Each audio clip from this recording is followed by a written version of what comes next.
అందరికీ praise the lord.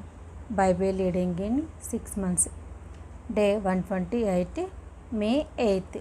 రెండో భాగంగా ఇర్మియా గ్రంథం 48 నుండి చదువుకుందాం. మోయాబును కూర్చున్నది. ఇశ్రాయేలు దేవుడగు యెహోవా ఇలాగు సెలవిచ్చుచున్నాడు, నెబోకు శ్రమ, అది పాడైపోచున్నది. కిర్యతాయిము పట్టబడినదై అవమానము నొందుచున్నది. ఎత్తైన కోట పడగొట్టబడినదై అవమానం నొందుచున్నది. ఇంకను మోయాబునకు ప్రసిద్ధి ఉండదు. హెష్బోనులో వారు అది ఇకను జనము కాకపోవునట్లు దాన్ని కొట్టివేయడం రండని చెప్పుకొనుచు దానికి కీడు చేయనుద్దేశించుచున్నారు.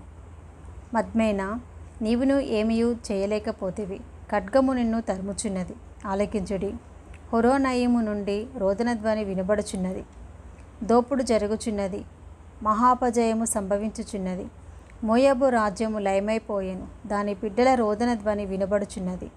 హొరోనయిము దిగుదలలో పరాజితుల రోదన ధ్వని వినబడుచున్నది. జనులు లూహీతు నెక్కుచు ఏడ్చుచు ఎక్కుచున్నారు.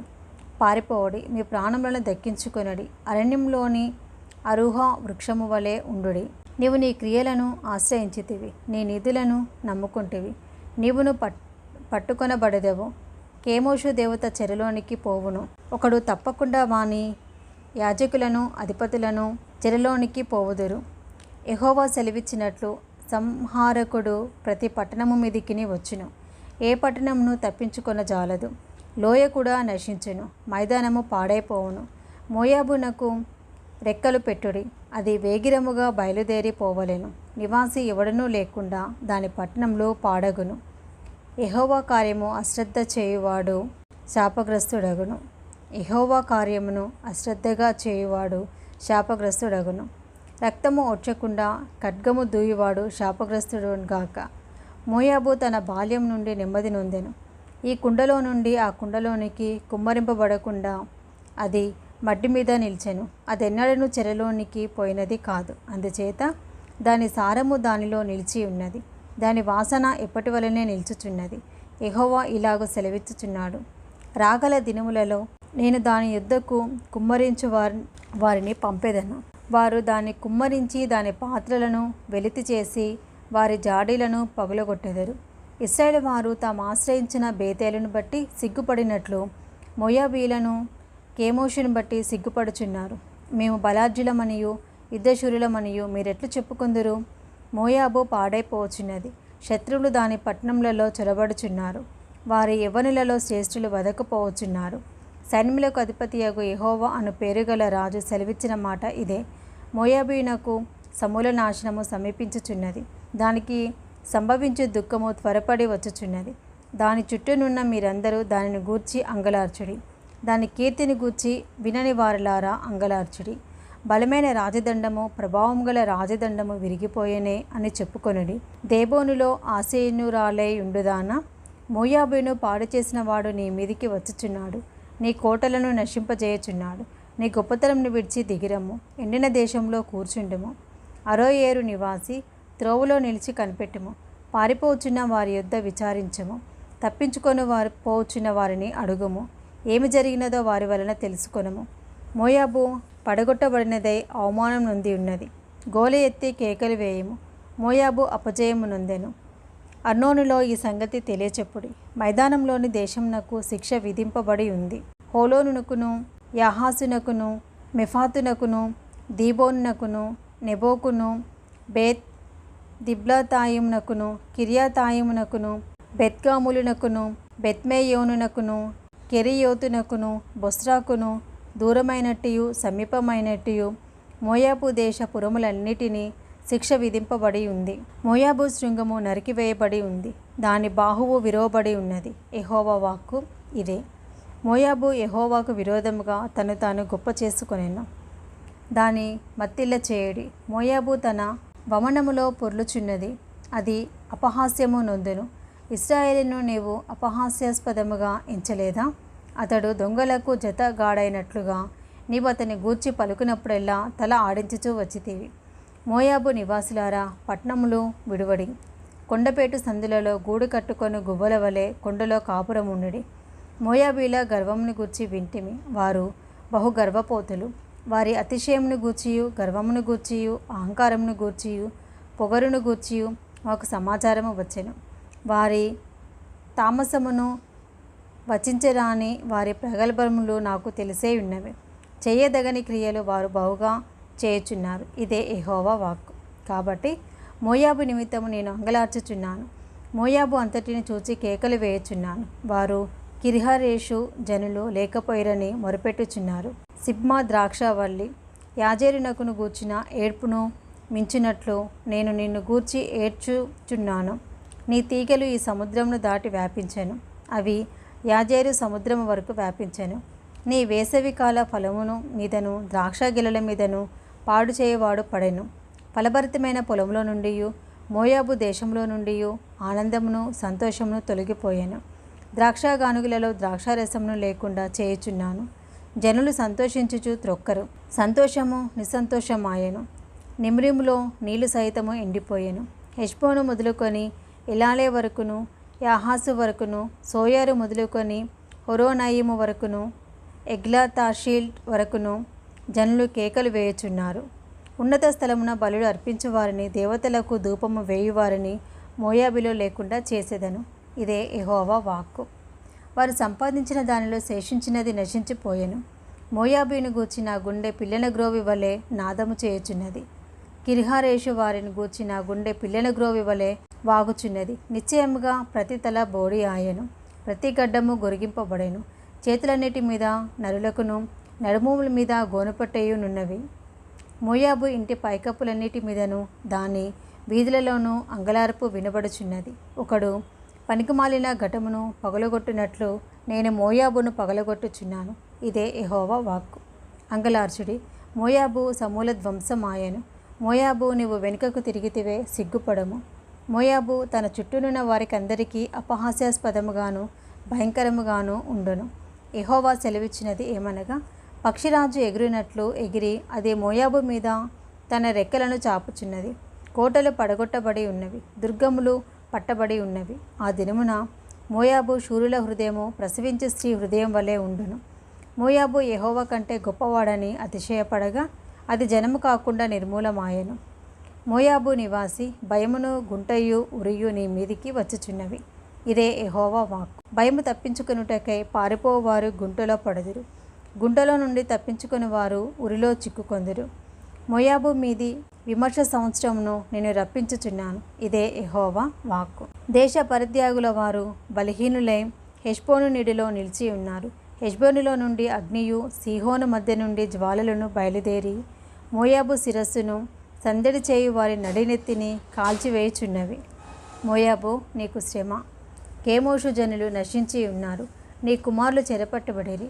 చెరపట్టబడిన వారిలో నీ కుమార్తెలున్నారు. అయితే అంత్యదినములలో చెరపట్టబడిన మోయాబు వారిని నేను తిరిగి రప్పించెదను. ఇదే యెహోవా వాక్కు. ఇంతటితో మోయాబును గూర్చిన శిక్షా విధి ముగిసెను. ఇర్మియా గ్రంథం 49వ అధ్యాయము. అమ్మోనీలను గూర్చి యెహోవా ఇలాగు సెలవిచ్చుచున్నాడు. ఇశ్రాయేలునకు కుమారులు లేరా? అతనికి వారసులు లేకపోయేనా? మల్కోము గాదును ఎందుకు స్వతంత్రించుకొనును? అతని ప్రజలు దాని పట్టణములలో ఎందుకు నివసింతురు? కాగా యెహోవా ఈలాగున సెలవిచ్చుచున్నాడు. రాగల దినములలో నేను అమ్మోనీల పట్టణమగు రబ్బా మీదికి వచ్చు యుద్ధము యొక్క ధ్వని వినబడ చేసేదను. అది పాడుదిబ్బ ఆగను. దాని ఉపపురములు అగ్నిచేత కాల్చబడను. దాని వారసులకు ఇశ్రాయేలు వారసులగుదురని యెహోవా సెలవిచ్చుచున్నాడు. హెష్బోను అంగలార్చుము, హాయి పాడాయేను. మల్కోమును అతని యాజకులను అతని అధిపతులను చెరలోనికి పోవచున్నారు. రబ్బా నివాసులారా, కేకలు వేయుడి, గోనెపట్ట కట్టుకొనుడి. మీరు అంగలార్చి కంచెలలో ఇటు అటు తిరుగులాడుడి.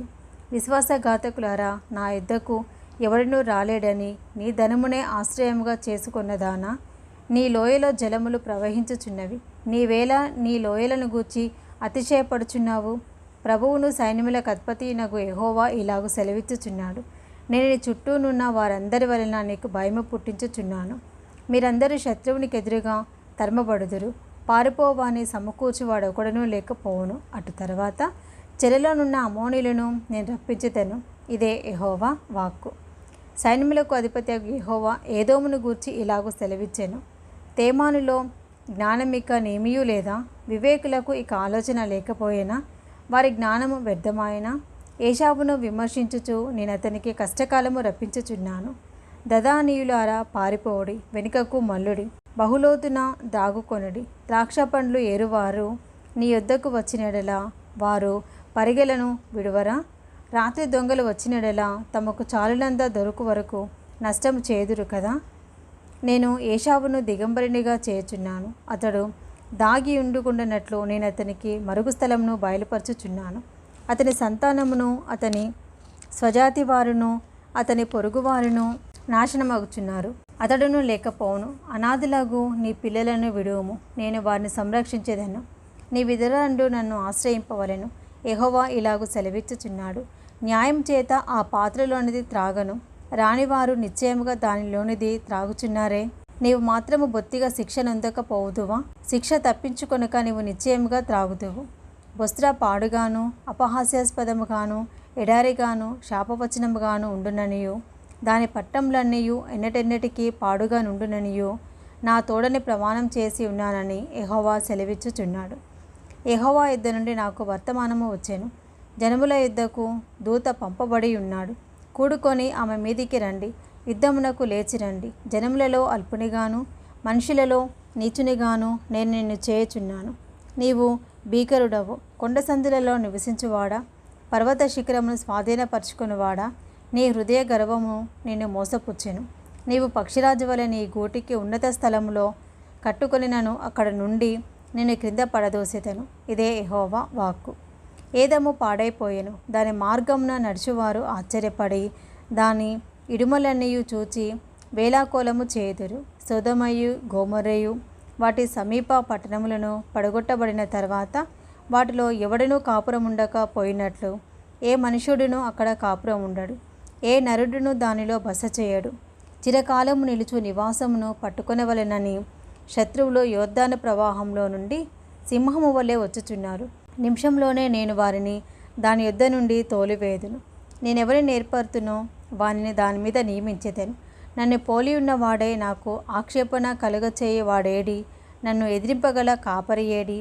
ఏదోమును గూర్చి యెహోవా చేసిన ఆలోచన వినుడి. తేమాను నివాసులను గూర్చి ఆయన ఉద్దేశించిన దాని వినుడి. నిశ్చయంగా మందలో అల్పులైన వారిని శత్రువులు లాగుదురు. నిశ్చయంగా వారి నివాస స్థలము వారిని బట్టి ఆశ్చర్యపడును. వారు పడిపోగా అఖండమైన ధ్వని పుట్టెను. భూమి దానికి దద్దరిల్లుచున్నది. అంగలార్పు ఘోషయు ఎర్ర సముద్రము దనుక వినబడెను. శత్రువు పక్షిరాజు వలె లేచి ఎగిరి బొస్త్ర మీద పడవలెనని తన రెక్కలు విప్పుకొనుచున్నాడు. ఆ దినమున ఏదోము బలాఢ్యుల హృదయములు ప్రసవించు స్త్రీ హృదయం వలె ఉండును. దమస్కును గూర్చిన వాక్కు.